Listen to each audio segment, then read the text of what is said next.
Marco. Sean. It's a busy month.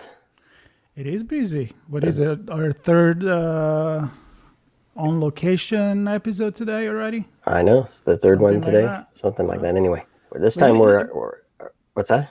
No, I just want to point out that we are covering 2 events coming up. There's more, but you're going and I'm not. So, truth, I'm going to visit my family in Europe. Yeah, you're getting nothing against the events, but your parents are cool. I know. Yeah, of course.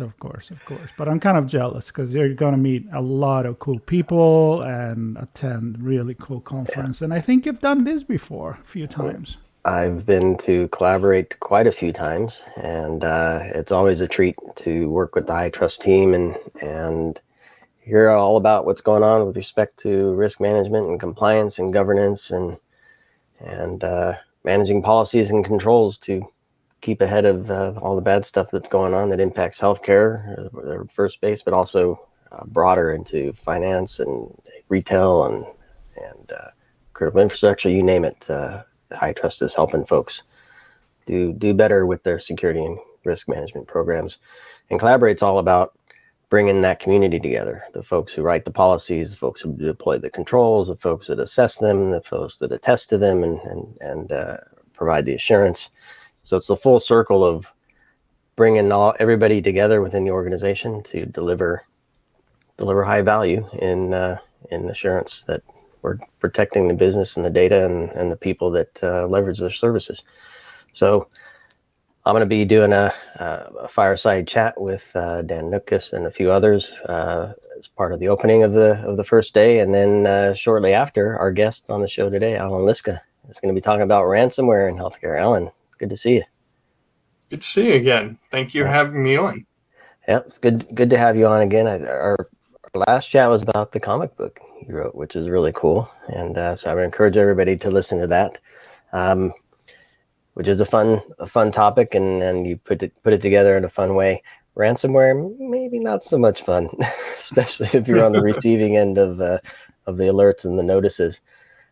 Before we get into the session and all the good stuff you're going to be doing there at Collaborate 2024, which is in Frisco, Texas, on what date is it? I'll have to look that up here in a second. But a few words about what you do at Recorded Future. I know you get to play with all kinds of fun stuff on the dark web and threat intel, a lot of things that people don't necessarily know is going on, right? Because they're not in that world. So tell us about your role.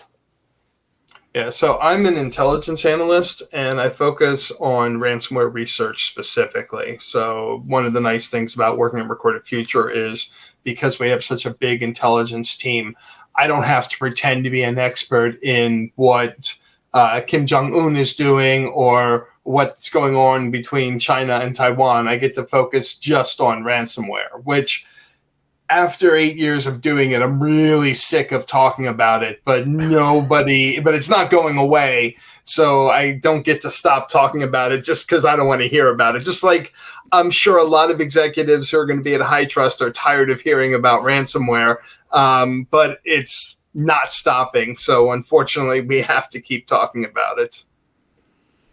Yeah. I hope you're going to make it fun, though. I know. I try. Can you make ransomware fun?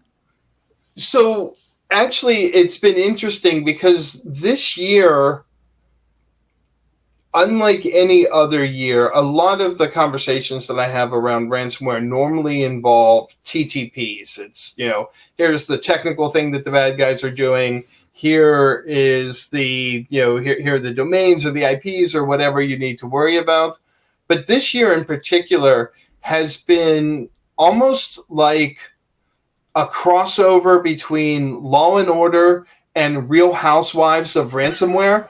And so that makes for at least a more interesting conversation because we really have seen more sustained law enforcement activity this year than we have at any point in the past. And what that's done is that's led to, and this is intentional on the part of law enforcement, it's led to so much drama in the ransomware community. And of course, like you said, because we monitor these underground forums and the places where all the bad guys hang out, we get to see all the drama. And that's something we don't normally get to see. So there is that component of it that does make it at least a little more interesting to people who aren't kind of, heads down embedded in it. And maybe a little bit more real.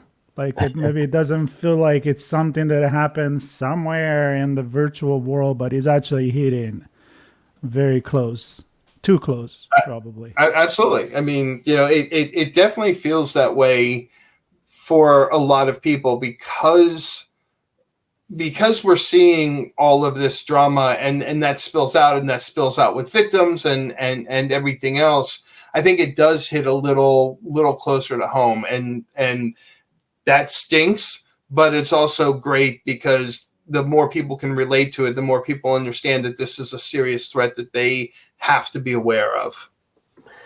So you use the word stink. And for those listening, you can't see behind Allan the ransomware sommelier sign on his door. I can't help but connect those two where I'm swirling a glass of ransomware and giving it a sniff. And the reason I'm doing that is there's a story there, and I'm connecting this to your session as well, because I think you're going to talk about tabletop exercises, right? And Yes. kind of running through what organizations need to do to become resilient, which seems to be a hot topic in the last few months for sure. How important is it for organizations to, use some TV show examples of like a combination of things to understand what's going on? How important is it to maybe first off, just do tabletop exercises so you can understand how this might impact you, but perhaps make them fun. So people actually remember what's going on, not just go through the motions.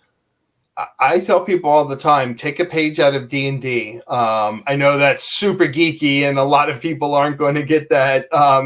But you want to make it entertaining because tabletop exercises only work when the whole organization is involved. And obviously I don't mean for like a large hospital, everybody in the world has to be involved, but you have to have representatives from every department. And if you make it dry and bland and focus on the IT stuff while they just kind of listen in, then it's not going to be entertaining. But when a ransomware attack happens, it's a whole organization challenge that has to be dealt with. And again, when we're focusing on hospitals, it's going to be nurses having to go back to pen and paper. It's going to be doctors having to manually run orders down to the lab and things like that, right? So you cannot prepare your response in a vacuum just by talking to the other technical teams. You need to bring in these other departments so that everybody understands what's going to happen if you get hit with a ransomware attack. Now, ideally, the tabletop exercises help prevent that, right? The idea is you take the lessons that you learn from a good tabletop exercise and you use those lessons to improve your security so you're hopefully stopping the ransomware attack. But in case it doesn't, you need to make sure that everybody in the hospital or whatever your organization is understand what's going to happen if there is a successful ransomware attack so that, nobody's kind of running around blind. Everybody's prepared for it. And you, in your session description, the word assumption is in there at least once. And what do you find a lot of organizations make a lot of assumptions? The easy one that comes to mind for me is, well, if this particular part of the healthcare network goes down, we'll resolve that through communications and management over here, which probably leverages some technology, which, by the way, an assumption that the technologies there may not be accurate, right? To your point of manually writing orders and things like that. Are there a number of assumptions that you think organizations have to kind of shake themselves out of, or at least reevaluate them? Absolutely. Yeah. Absolutely. I mean, so one of the biggest assumptions people make is, well, if we get hit with ransomware, we'll get everything restored from backup. Now, there are two potential problems with that. One is the bad guys know that, and they try and encrypt your backups. But let's say that even they fail there. You've actually done the 3-2-1 rule where you have 3 copies on 2 different media, one of which is offsite or at least offline. And so you are able to restore. the assumption is, okay, great, we'll be back up in a couple of days, until you start actually doing the restoring and you realize that you've only ever tested a backup of one server failing and restoring it, and you can do that in a couple of hours. Well, now you have 200 servers down, and it's going to take a couple of hours per server to restore it because you only have so much network bandwidth and CPU bandwidth and so on. Well, now your couple of days has now turned into a couple of months. And so that's one big assumption that tabletop exercises can help explain. Actually having the people in charge of your backups there saying, hey, what happens if 200 servers need to be restored? How long is that going to take? And you kind of see the light bulbs go off over people's head as they realize, okay, it's better if we don't have to restore from backup. I mean, it's good if we have it there, but it's better if we don't have to restore from backup by preventing it in the first place. And then the other one that you see a lot that you mentioned that comes up a lot is oftentimes there's an assumption from like the security team that the IT team does something a certain way, and you find out, oh no, we don't, because we've outsourced that to this company. Okay, well, is that company here? Well, no, we didn't invite them to tabletop exercise. Okay, well, we need to bring them in so that we can make sure that this process is actually going to go the way that we all think. So, and that's a really good part of it. And the nice thing is, so many vendors want to help out with tabletop exercises. One, it's a great way to show their value to you. And it's a great way to show that you will be there for your customer in the time of an emergency. So make sure that, like you're inviting vendors and you're inviting the teams that you've outsourced things to that are going to be part of this exercise. And that's one of the reasons I love collaborating, because like, as I mentioned in the beginning, they have the full spectrum of these folks there to talk about prevention and detection and policy and controls and response, which is a key part of it. Insurance, I know there's going to be a lot of talk about cyber insurance as well during the event. Marco. And one important thing, ahead, if you're going to invite your vendors, make them pay for lunch. Not pizza, something nice. Well, pizza. Right, not pizza. So based on the picture that you're painting here, we sometimes, often, I think we even ourselves, we talk about one topic and it seems like that topic is isolated from everything else. But when something happens, it's not just that one thing. It comes with a lot of other things. So I can see the idea of putting more vendors together to help prepare, because it's not just that one thing. Is it getting better to have a structure of different experts collaborating, cooperating into make our healthcare system, in this case, for example, more resilient to stand off? Let's see what happens. It is, it's certainly better to have more experts there. The old adage is too many cooks spoil the soup.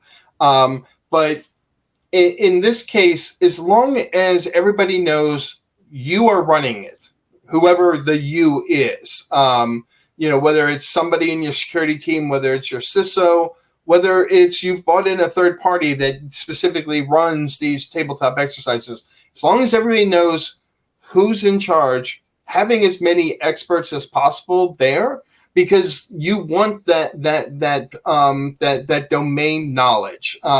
So it is good, and I do see more organizations doing this. The problem is a lot of these are limited to the larger healthcare providers, which again, specifically talking about healthcare, but it applies in general to any industry. The larger ones can afford to do that. If you're a small rural hospital or small manufacturing company, you don't have the time, or it doesn't feel like you have the time to pull people away for a whole day for an exercise, or even, the recommended twice a year or whatever. That's why I do like that, CISA and a number of other places have these kind of tabletop exercise in a box thing where, okay, if we're not going to be able to pull everybody together in a way that we like for a whole day, we can get a partial day over Zoom. It's not as great, but at least, using the sort of the pre-sorted things, we can get some of the basics out there and still get that knowledge. Again, having everybody in one place at the same time is always better, but you do what you can with the resources that you have, with the limited time and availability that you have. Yeah. Something's better than nothing. More is better than less. Right. Exactly. Do something. Do something. Can you talk us through, obviously you're going to focus in on healthcare. A lot of healthcare folks will be attending the event, but I presume it's because it's been a target very frequently and successfully, and there's been impacts that have been reported on. So I can understand that, and you're probably going to talk through scenarios, kind of like we've touched on a few of them here. But who are you speaking to? Who is the audience? What do you hope they'll take away from the conversation? And I don't know if you can put like an outline together of some of the things you'll touch on throughout the session. That would be cool. Yeah. So tabletop exercises work best when they have senior leadership buy-in. And so ultimately, while the talk is meant for everybody, I really hope that any senior leaders that are there will understand the importance of this. And I want to stress it to them because I want them thinking about it. Yes, your security team is probably telling you about various tabletop exercises and so on. But oftentimes, unfortunately, and I hate that this is a fact of life, you need some jackass from the outside to come in and tell you the same thing that your team has been telling you before you listen. So I'm going to be that jackass. But I also want to give a lot of practical advice. Some of the things that we've already talked about here, making sure you have multiple teams together, making sure that you're trying to get together at least once a year while keeping the updates going, doing quarterly updates. So again, you run through your tabletop exercise, you find flaws. That's the whole point of a tabletop exercise, is to find what the flaws were, get through your assumptions, and then do quarterly check-ins. And that's all remotely to the team saying, hey, we've updated this, we've updated that, and make sure that's documented somewhere. And then very importantly, just in case everything goes wrong, make sure whatever that new documentation is, you've got a copy offline. So that when it's time to respond, you've got that incident response playbook. And that's one of the things that this can help do. You start with the baseline of what your ransomware incident response is going to be. Then as you make updates, you update that incident response, keep a copy offline again, and you have that thing to refer to. It's the other thing that I'm going to tell people to do, and I hope they listening to here do this, is one of the things you should be setting up during this tabletop exercise is what is your out-of-band communication method? Because the ransomware actors are going to be sitting on your mail server. They're going to be, we've seen it, they sit in your Slack channel. So you don't want to use your Teams server. You don't want to use your normal methods of communication as you're doing your incident response. At Recorded Future, we use Signal for out of band, and that works great for us. You may have different requirements. I know. I'm kidding. yeah, exactly. I know. I'm the one. I knew you were on there. No, it's a great point. Great point. Yeah. And so setting that up so that you know what the call tree is and how you're going to get a hold of everybody. And again, that's part of that not scrambling day of. And the other thing is, who is going to be your response coach? There's got to be somebody that's going to be the center point of coordination. It should probably not be somebody on the security team because they're going to be overwhelmed, or the IT team, they're going to be overwhelmed, but somebody who can easily get a hold of them, talk to them, get updates to wherever those updates need to go. Now, some folks are going to hate me now, but isn't once a year a little too little? Oh yeah, I agree. No, I mean, so I think twice a year would be ideal. Mm-hmm. Again, with quarterly updates. Yeah. But I also know the reality of trying to get everybody together once a year is really hard. So let's start with once a year. And if it turns out to work really well, hopefully you can then do this to do it twice a year. And again, keep those quarterly updates coming. But more importantly, use that. If you only get that 1 year, use that to build relationships.